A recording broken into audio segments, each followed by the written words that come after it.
Hey guys, this is Ken Guy, the nerdy tech guy, coming back to you. Like I said, I'm going to try to keep these videos less than 10 minutes so you're not bouncing from YouTube to Ustream and back. I felt bad each time you had to do that, and I hope that this is a great solution for you. Alright, so let's get back to the review of the Apple iPad.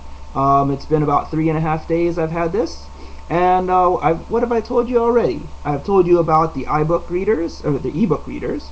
I told you about the, let's see, things that it has, things that it doesn't have, like an alarm clock, things that are there available for you, like a calculator, which you can get at the App Store, and the speakers and video, which are quite good. What else can I tell you? I can tell you how I've been using this lately, which is pretty nice. I'm a big baseball fan, so Yankees are my team from my hometown, and so I've been using this app called Score Center.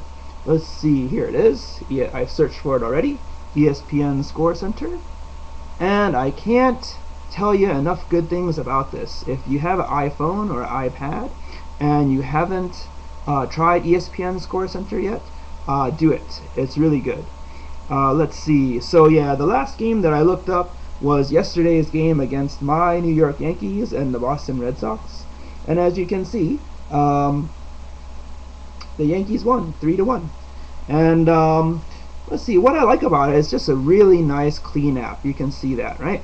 And for me, right now I'm in Chicago. I don't have video of the game. I don't have audio of the game either. MLB is an option, but I don't get that usually till the postseason or close to it. So right now, something that I've really enjoyed is that down here you see the recap button. Because the game is over, you can hit that and it'll give you more information on the game. But during a game, it actually says Gamecast, and if you hit that, it'll actually put in the middle of the screen a diamond, call out the pitches and things like that. It's really awesome for the baseball fan, and that's me.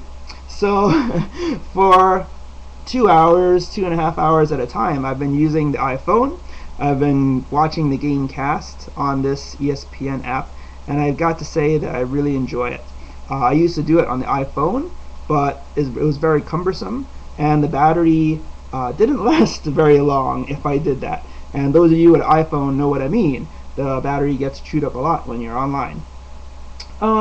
Let's see, I'll get back to the battery of this later, by the way.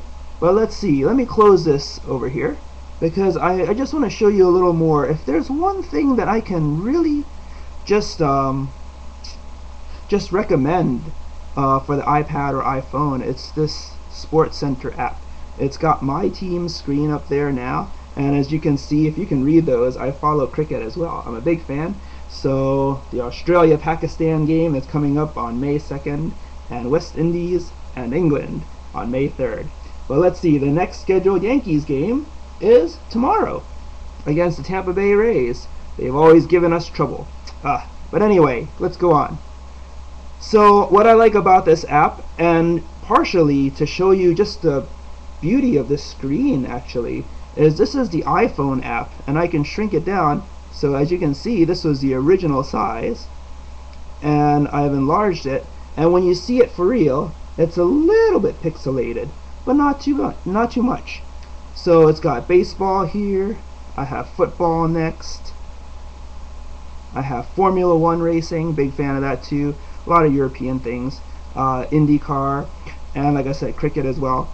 So if there's one thing you can take away from this part of the demonstration of the beauty of the screen, is that I'm also giving you a great app called Score Center. Alright, what else can I tell you? Typing email, typing anything, it's not as hard as I thought it would be. Let me show you. I've been using this new app, new for me, called Notes and More.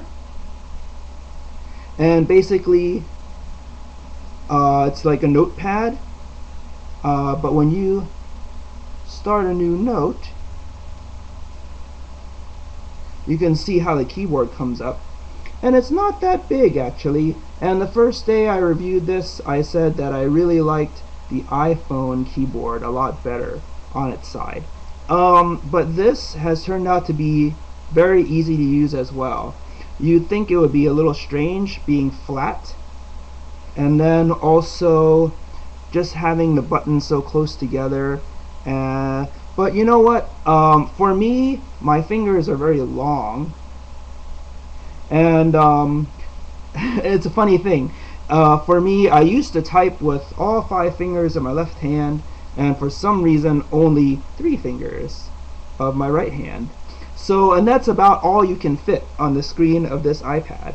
So for me, typing that way, the way I used to type, was pretty fast in the past and is still pretty fast now.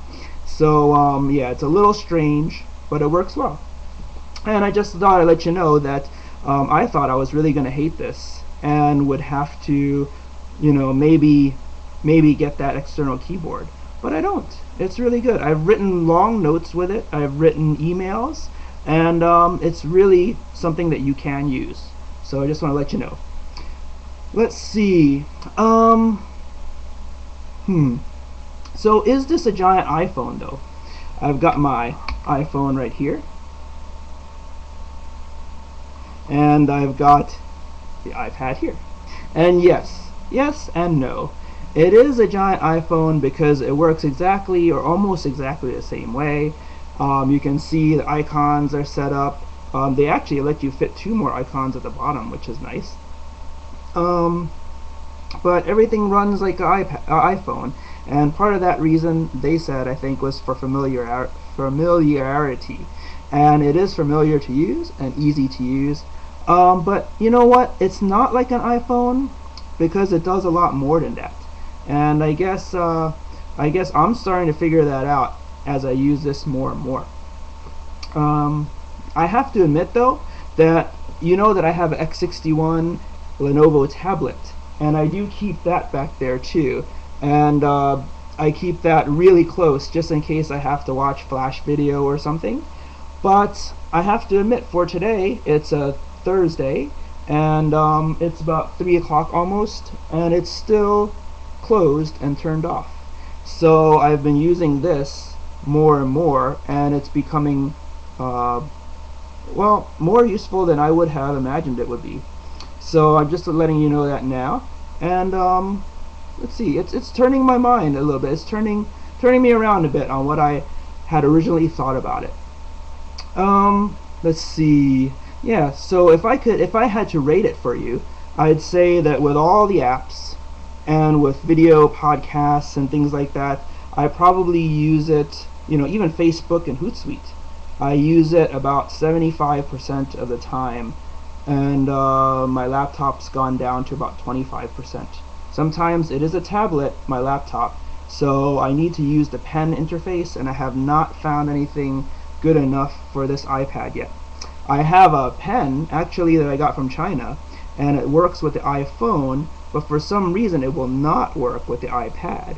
So I can use a drawing program, but it will not register. I can't write anything as, you know, that's readable with that pen on this screen. You can only use your finger, and that doesn't come out quite that well. So let's see, I'm running up on 9 minutes here, so I'm going to stop this here. I'll have one more video for you in a few minutes, and I hope you're enjoying this. I'm trying to give you as much information as I can, and give you as much knowledge as you need to make your decision if you want this iPad or not. Alright, so I'll see you in a couple minutes with the very last part.